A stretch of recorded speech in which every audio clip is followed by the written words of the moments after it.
Hey folks, how you doing? Rick Rankin with JNS Scents. Tyler Webb, and today we have our new pro staffer with us. Ethan Burleson. Today we're going to talk to you a little bit about Ethan, how we met, how him and Tyler met, and a fine deer that he harvested this year during the 2020 season. Ethan and I worked together. We started carpooling after he hit 4 cows on his way to work one day.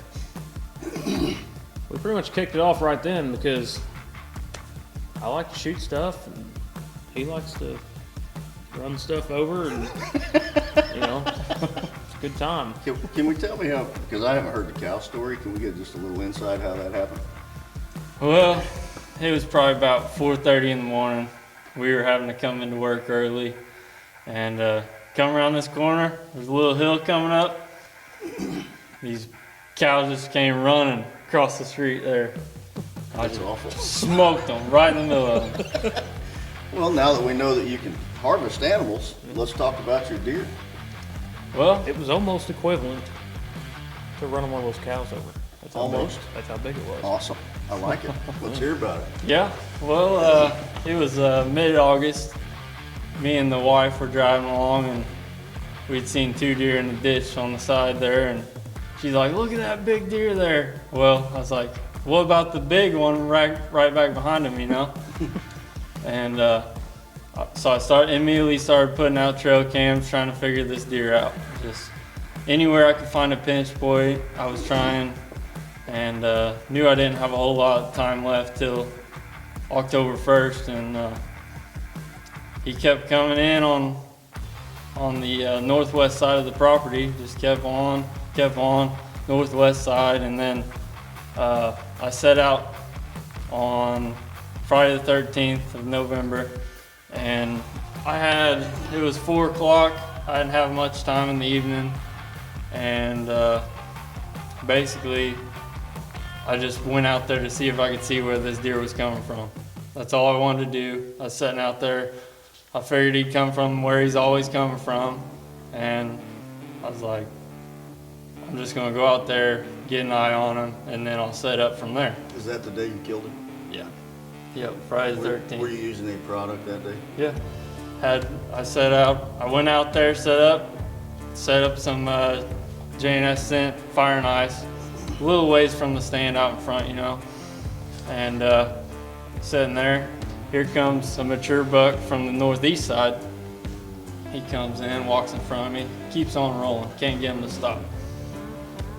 Then a spike comes rolling through, and he's got something hanging down from underneath his stomach. So I get my phone out, videoing him, trying to figure out what he has hanging, and couldn't get it to come up. He kept rolling. So I text Tyler here. I'm like, "Hey man, you should have been out tonight." Well, he wasn't able to be out that night. He was mad about it, texting me. I tried to leave work early, but it didn't work out that day. He's like, "Oh, I'll rub it in, I text back, "Haha, sorry, and right as I was about to send the text, I heard some shuffling.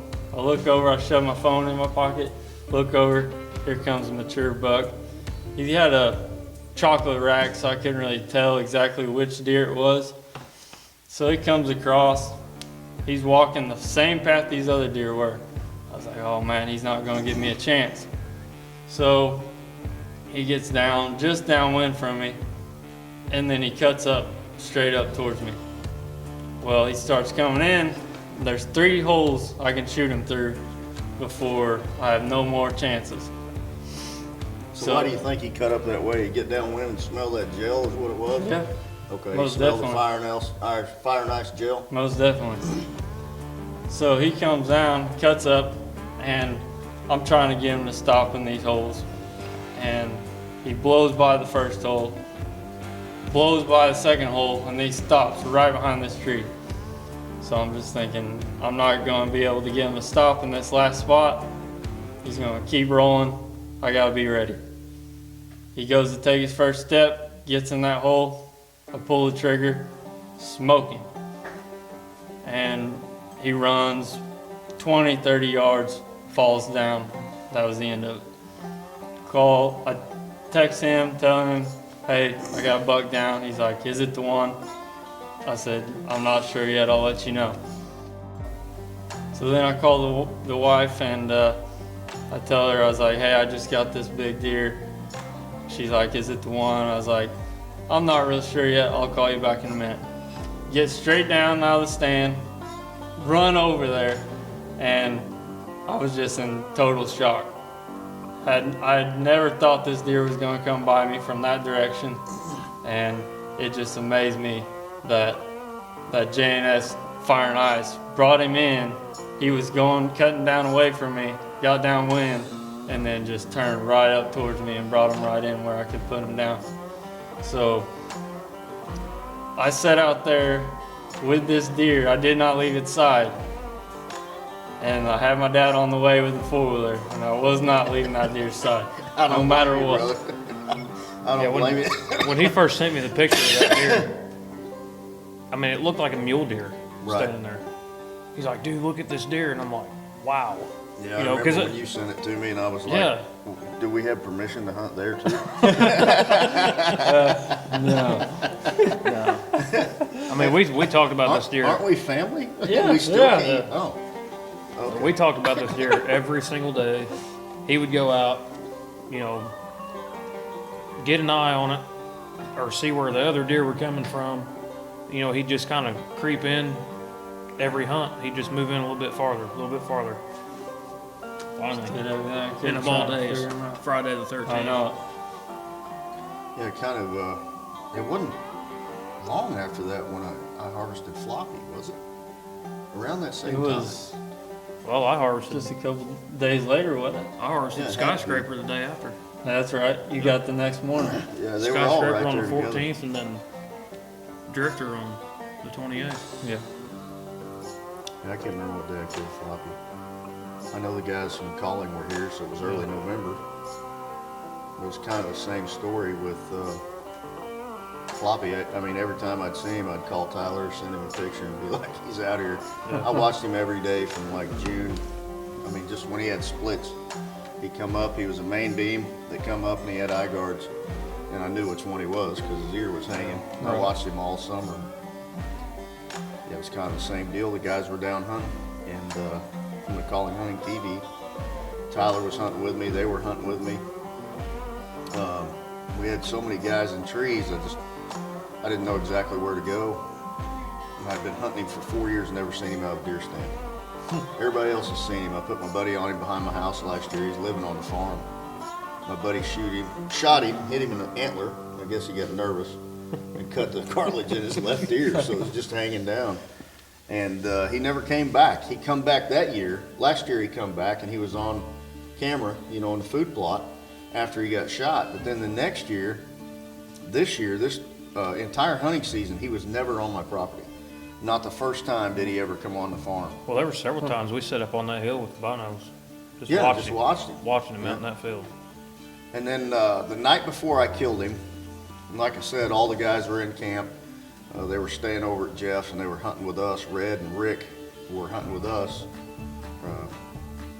Richard Self and Richard Henderson from the Calling Hunting TV were hunting with me and Tyler a little bit, mainly me, but because he had to work. And I put them all in stands and I thought, well, my neighbor the night before had sent me a picture of Floppy. And it was kind of a poke in the eye deal, you know, like, haha, Floppy's on my farm.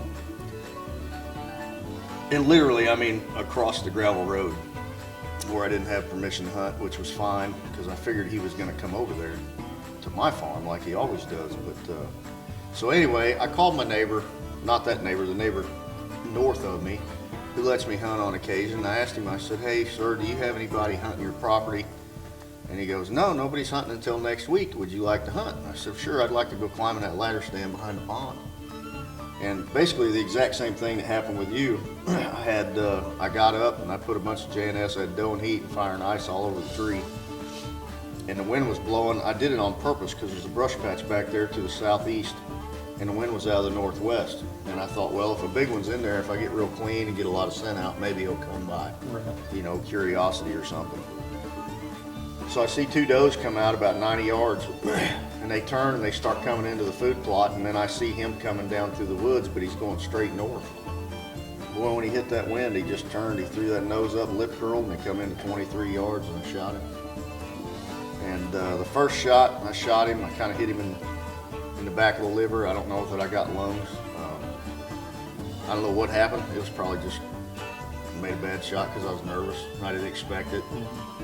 And then he went out there about, he was out about 48 yards, and I put another arrow in him. He expired about 40 yards after that, so he probably went about 85 yards. Yeah, I remember on the way to work, Tyler just mentioned Floppy all the time, showing me pictures, everything. He wanted to kill him so bad. Oh, man. I sent him a text when I shot him. I called him and I said, dude, I just shot Floppy on camera. And he goes, no, you didn't. You're lying. I had a feeling you did, though. I said, dude, I promise you I wouldn't lie to you about that. There was a lot of sleep lost on Ethan's deer, but 3 years of chasing Floppy. There was a lot. That's a lot. That's A a lot lot of of sleep history. on that deer. A lot That of joker history. was invisible, but twice. 2 times we had him in the daylight where we But could shoot they him. don't get that big being dumb. Right. You know? It's been a great year. I killed Floppy and Divine Intervention. Tyler killed. Skyscraper and the Drifter.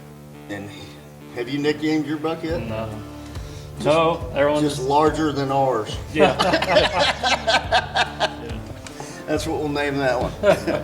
So it's been a great year. I went down to Louisiana and here late season. When you guys see this, it's going to be a while out, but harvested a couple hogs down there. Actually deer hunted down there. Shot a real nice buck. Didn't recover him, but he didn't pass or didn't die. He was hit him high in the tenderloin. I mean, I assume he didn't die. It wasn't a vital shot. We seen him 4 hours after the shot, and he was able to get up and walk away fine. He was able to run. It was just wounded him. He'll be fine. Hopefully next year he'll come back by. But met some great people throughout this year. We got to meet the guys from the Calling Hunting TV. We've kind of expanded the business by a few stores and got some other things working. Jeff and Patty are doing a phenomenal, outstanding job with J&S Scent and giving us an opportunity to put it on YouTube, be out there in the general public and just show people what the product does, and hopefully push it to the next level. That's our plan. Yep. Yeah, we can't thank Jeff and Patty enough for giving us this opportunity to basically do what we love to do. You know? Got anything down there, bub? Anything you want to add? Anything new you want to tell the public about? Other than smashing bigger deer than us And cows. and cows. And We'll cows. never top that. 4 cows. Well, let's pray we don't, because I don't think Yeah, I don't I don't know. think the old Dodge can handle a cow. I will tell you, Ford Focus hatchback It's ain't not no much good. on a cow. Ain't no good. I'll tell you, You dude. need a bigger round. Yes. I'll tell you, man. We drive. You know, we still carpool, and I mean we drive 110-mile round trip, Right. and all the way up there.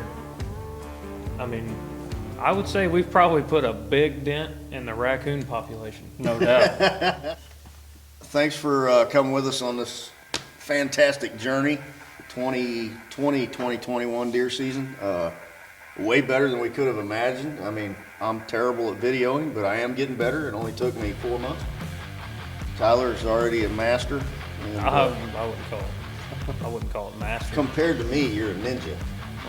And I'm like a grasshopper when it comes to video. All right. And shooting. You'll grow up one day. Dead eye. Dead eye. Walking. Small. Big cow. Big Welcome- cow.